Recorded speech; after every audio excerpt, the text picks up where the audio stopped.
mali po kayo. Okay? Totoo po na ang sabi ni David sa 1 Corinthians chapter 29 verse 12, sabi ni David doon that, yes Lord, wealth, sabi niya, wealth and honor comes from you. Ayun ang sabi ni David doon. Pero tama po na lahat ng mga blessed ng mga bagay na material na yan galing sa Diyos. Pero maling isipin na dahil binibigyan ka ng yaman ng Diyos, ang Diyos ay nire-rewardan ka dahil ikaw ay anak niya. Gusto ko maunawaan po natin mamaya sa Luke chapter 6, mamaya tatanong tayo 6 ang pinag-uusapan natin. Verse 35, ang sabi po ni Jesus Christ mismo ron, that God is kind even to the ungrateful and the wicked. Wow, siguro bago sa inyong paningin at pandinig yan, ano? Okay? Gusto ko maunawaan po ninyo mga kapatid ko, ang kindness na Lord, ito nga tinuturo ko sa LTC ng isang araw, gusto ko maunawaan po ninyo yung kindness ay hindi nakatingin yan kung sino ka man. Maging sino ka man, yung kindness ng Diyos, aabutin ka niyan. Naintindihan po ninyo? Okay, yun yung sinasabi doon, ang pinag-uusapan natin doon eh. Parte yun ng kabutihan, ng kagandahang loob ng Diyos. Kaya magugulat ka, kahit na siya ay unbeliever, tinatamaan siya ng kindness ng Diyos. Okay? But do not assume na ang bagay na yon ay pagpapakita ng Diyos na siya ay natutuwa sa buhay no. Yung mga drug lord ba, natutuwa ba ang Lord dyan? Yung mga drug traffickers na mga mayayaman, yung mga politikong nangungurakot sa kaba ng yaman, yan ba'y natutuwa ang Diyos dyan? Pero sila ay mayamang-mayaman, sobrang yaman nila? Hindi. But listen, those are, okay, mga bagay, okay, na tinatanggap nila sa buhay na ito. Dahil bakit? Gusto ko maunawaan po natin, pangalawang bagay yung gusto ko makita natin dito, kasi ang yaman ay paraan ng Diyos. Hindi lang para ikaw ay pagpalain, kundi para ikaw ay subukan. It's God's plan to test us. Okay? Kasi pagka ikaw ba yumaman, okay, halimbawa, ikaw, lumaki yung pera mo, dito bumabagsak ang maraming tao sa test of money. When God gives you riches, nag-uumpisa na tayong maging matempt. Okay, ano sa salitang Tagalog na matukso, no? Ayan. Okay? Kasi anong temptation dito? You will begin to find your security either kay God o sa yaman mo. Okay? Pagka mayaman ka, di ba kung kailan lang nagkaroon ng mga ng mga bagyo-bagyo ng mga sa Pilipinas. Makikita po natin yung mga, di ba, yung mga mahihirap, anong ginagawa ng mga mahihirap ba? Sila po ay agad-agad nagpe-pray sa Diyos, humihingi ng tulong sa Diyos.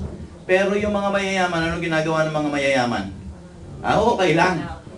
Okay lang, kahit na umulan siguro na isang buwan, okay lang, dami namin naka-impact na delata, okay, marami kami mga pagkain, may pera kami, nakatara, hindi tayo natatakot.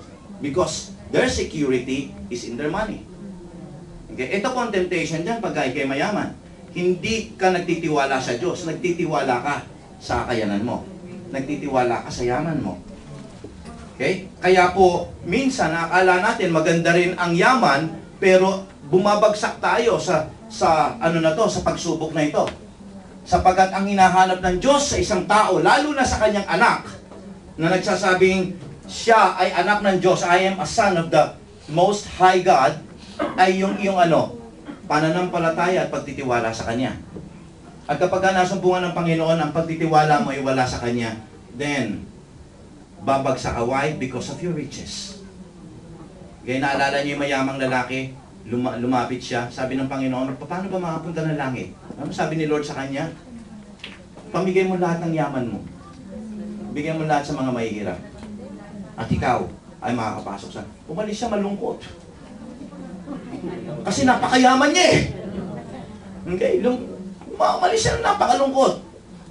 Kasi parang pinakikita ng Panginoong Hesus dito, sinasabi sa kanya na ano, okay, gusto kong alisin mo ang pagtitiwala mo sa pera mo.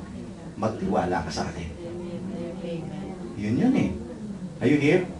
Kaya, ang yaman, kasikatan, o bagay na maganda dito sa mundong ito, mga kapatid ko, ang akala natin sometimes, it's God's way of saying, natutuwa ako sa buhay mo, nagkakamali po kayo.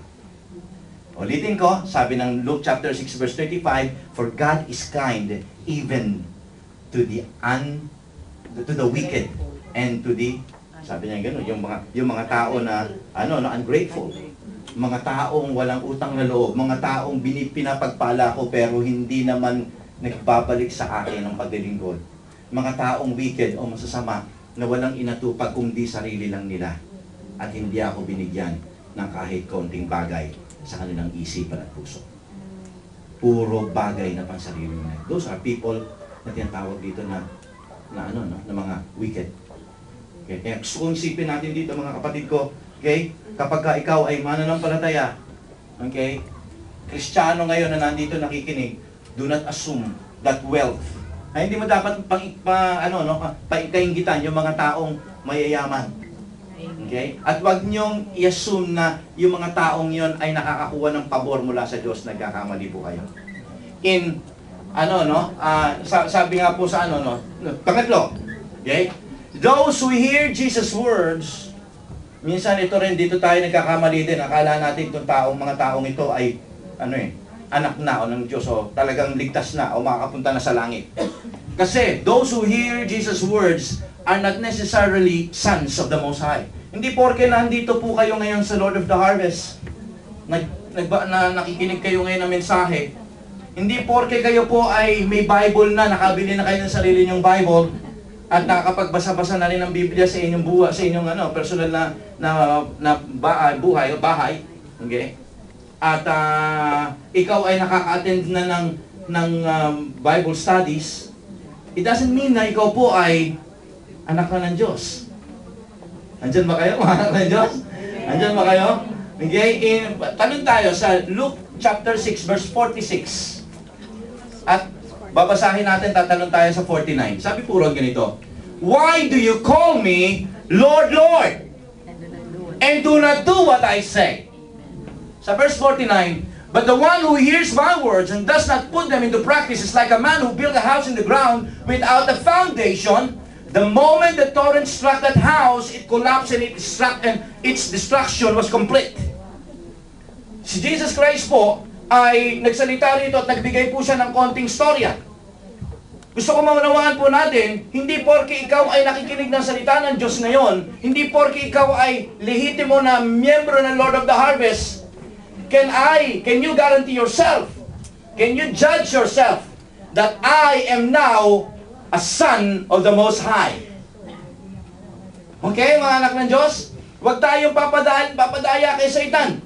Kasi si Satan po, mga kapatid ko, hindi natatakot sa mga Kristiyano umaten sa church. Hindi rin siya natatakot na sa mga taong may hawak ng Bible. Hindi rin siya natatakot sa mga taong nagbabasa ng Biblia o umaaten ng Bible studies. Okay? Kaya sinasabi ni Satan sa atin, okay lang yung ginagawa mo na yan. You're doing fine. Ngayon, Kristiyano ka na. Ngayon, umatin ka na sa church ng Lord of the Harvest. Nakakapakinig ka na. Okay na.